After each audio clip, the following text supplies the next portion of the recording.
ಎಲ್ಲರಿಗೂ ನಮಸ್ಕಾರ. Tarot card ಮಾಡ್ತಾಯಿದ್ದೀನಿ. ನಿಮ್ಮ ಜೀವನದಲ್ಲಿ ಏನು ಬದಲಾವಣೆ ಇದೆ? ಜೀವನದಲ್ಲಿ ಬದಲಾವಣೆ ಈ ಇಯರ್ 2024 ಇಯರ್ ಕಂಪ್ಲೀಟ್ ಆಗ್ತಾ ಬಂದಿದೆ. ಬದಲಾವಣೆ ಏನಾಗ್ತಾ ಇದೆ? ನೆಕ್ಸ್ಟು 2025 ಹೋಗ್ತಾ ಇದ್ದೀರಾ, ಏನು ಬದಲಾವಣೆ ಆಗ್ತಾ ಇದೆ ನೋಡೋಣ ಬನ್ನಿ. ಮಾಡೋಣ.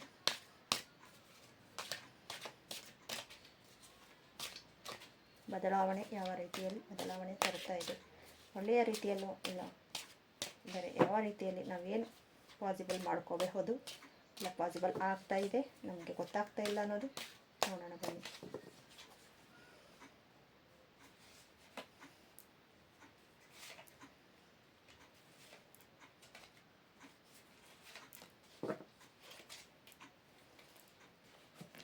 ಜೀವನದ ಬದಲಾವಣೆ ಯಾವ ರೀತಿಯಲ್ಲಿದೆ?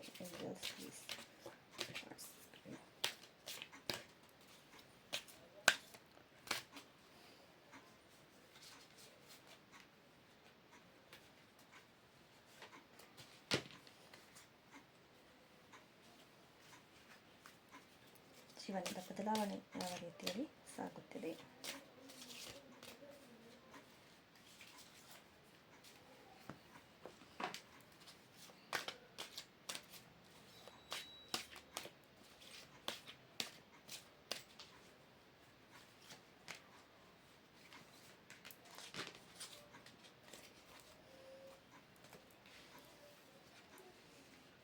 Queen of Swords, the Temperate card, King of Wands,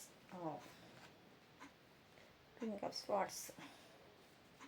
Choose your new direction, listen to your intention, ಧ್ಯಾನ, ಮೌನ, ರಿಲ್ಯಾಕ್ಸೇಷನ್, ಬಿಡುಗಡೆ, ಸ್ವಯಂ ಪ್ರೀತಿ. ಬದಲಾವಣೆ, ತುಂಬ ಚೆನ್ನಾಗಿರೋ ಬದಲಾವಣೆ ಆಗ್ತಾ ಇದೆ, ನಿಮ್ಮಲ್ಲಿ ಸಕ್ಸಸ್ ಸಿಗ್ತಾ ಇದೆ. ಕಿಂಗ್ ಆಫ್ ಸ್ವಾರ್ಡ್ಸ್, ಕಿಂಗ್ ಥರ ಇರ್ತೀರ ನಿಮ್ಮ ಲೈಫಲ್ಲಿ. ನೋಡಿ, ಇಲ್ಲೊಂದು ಕಿಂಗ್ ಬಂದಿದೆ, ಕ್ವೀನ್ ಬಂದಿದೆ, ಇಲ್ಲಿ ಕಿಂಗ್ ಬಂದಿದೆ. Queen of swords, queen of swords, queen of king ಬಂದಿದೆ.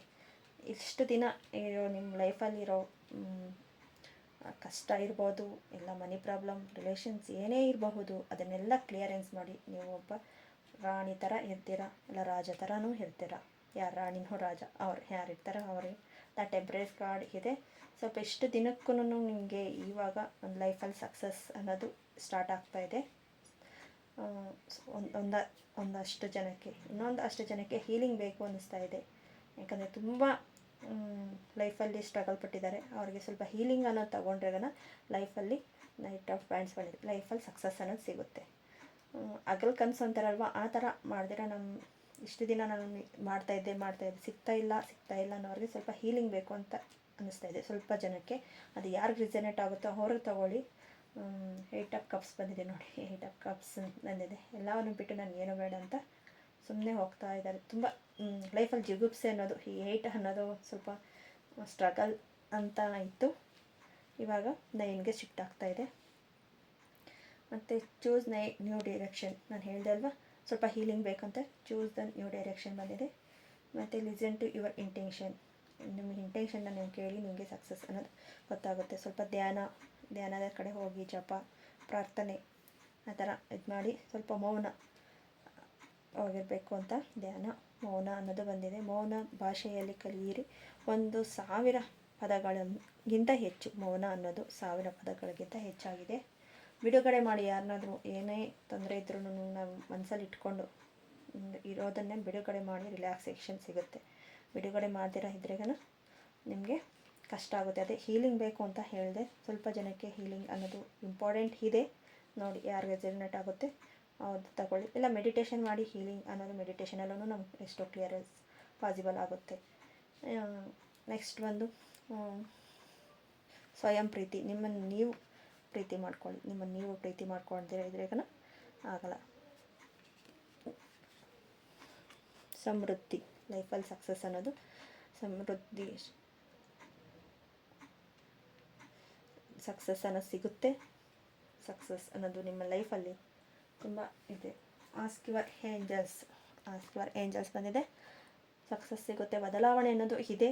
ಬದಲಾವಣೆ ನೀವು ಮಾಡಿಕೊಂಡ್ರೆ ಗನ ಬದಲಾವಣೆ ಆಗುತ್ತೆ. ಇಲ್ಲಾಂದ್ರೆ ಗನ ಅದೇ ಥರನೇ ಅದೇ ಲೈಫೇ ಅದೇ ಇದೆ, ತುಂಬ ಸ್ಟ್ರಗಲ್ ಪಟ್ಕೊಂಡು ಅದರಲ್ಲೇ ಇರೋದಕ್ಕಿಂತ ಏನೋ ಒಂದು ಹೀಲಿಂಗ್ ಇಲ್ಲ ಮೆಡಿಟೇಷನ್ ಆ ಥರ ಏನೋ ಒಂದು ಸ್ಪಿರಿಚುವಲ್ ವೇಯಲ್ಲಿ ಮುಂದೆ ಹೋಗ್ತಾಯಿದ್ರೆ, ದೇವರಿಗೆ ಶರಣಾಗತಿ ಆದರೆ ಗನ ನಮ್ಮ ಲೈಫಲ್ಲಿ ಸಕ್ಸಸ್ ಅನ್ನೋದು ಬೇಗ ಇದಾಗುತ್ತೆ. ಹೀಲಿಂಗ್ ಮಾಡಾಲಿಟಿಯಲ್ಲಿ ತುಂಬ ಥರ ಇದೆ. ಕ್ರಿಸ್ಟಲ್ ಹೀಲಿಂಗ್ ಇರ್ಬೋದು, ಕ್ರಿಸ್ಟಲ್ನ ನಮ್ಮ ಹತ್ರ ತೊಗೊಂಡು ಇಟ್ಕೋಬೋದು, ಇಲ್ಲ ಹೀಲಿಂಗ್ ರೇಖಿಯಲ್ಲಿ ಇರ್ಬೋದು, ಇಲ್ಲ ಮೆಡಿಟೇಷನ್. ನಮಗೆ ಯಾವ ಥರ ಇದಾಗುತ್ತೋ ಅದೇ ಥರ ಮಾಡ್ಕೊಂಡು ಹೋದ್ರೂ ನಮ್ಮ ಲೈಫಲ್ಲಿ ಸಕ್ಸಸ್ ಅನ್ನೋದು ಸಿಗುತ್ತೆ. ರೀಡಿಂಗ್ ನಿಮ್ಗೇನಾದರೂ ಇಷ್ಟ ಆಗಿದ್ರೆಗನ ಪ್ಲೀಸ್ ಲೈಕ್ ಮಾಡಿ, ಶೇರ್ ಮಾಡಿ, ಸಬ್ಸ್ಕ್ರೈಬ್ ಮಾಡ್ಕೊಳ್ಳಿ. ಇಷ್ಟ ಆದ್ರೆಗನ ಧನ್ಯವಾದಗಳು. Thank you.